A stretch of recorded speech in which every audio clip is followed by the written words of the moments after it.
देशातील पहिल्या uniform garment park सोबतच एक कॉमन मार्केटिंग सेंटर उभारा। आपण स्वतः मुख्यमंत्र्यांसोबत बैठक लावू आणि आपण प्रयत्न करू, असे आश्वासन राज्यपाल CP राधाकृष्णन यांनी दिले।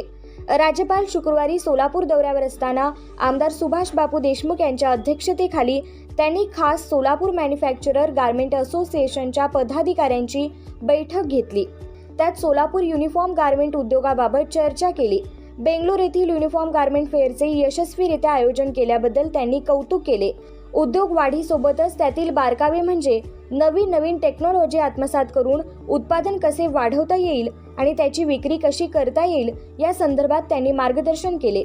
गारमेंट उद्योगाला लागणाऱ्या स्किल्ड लेबर आणि मशीन रिपेअर करणारे लेबर तयार करण्याकरिता सोलापूर युनिव्हर्सिटीमध्ये सोलापूर युनिफॉर्म गारमेंट असोसिएशन सोबत टाईप करून त्याचे नियोजन कसे करता येईल यावरही विचार झाला आणि तसे निर्देश त्यांनी जिल्हाधिकाऱ्यांना दिले। इतके चांगले युनिफॉर्मचे उत्पादन सोलापुरात आहे, त्यामुळे सोलापूर युनिफॉर्म हब व्हावे व वेगवेगळ्या दर्जाचे आणि वेगवेगळ्या क्षेत्रातील युनिफॉर्म कसे बनवता येईल व त्याची मार्केटिंग कसे करता येईल याचा विचार व्हावा अशी अपेक्षा राज्यपालांनी व्यक्त केली। यावेळी जिल्हाधिकारी कुमार आशीर्वाद, आमदार सुभाष देशमुख, सोलापूर युनिव्हर्सिटीचे कुलगुरू प्रकाश महानवर यांच्यासह असोसिएशनचे अध्यक्ष निलेश शहा, अमित जैन, प्रकाश पवार, रमेश डाकलिया, व्यंकटेश मेंगजी, रोहन बंकापूर आदी उपस्थित होते।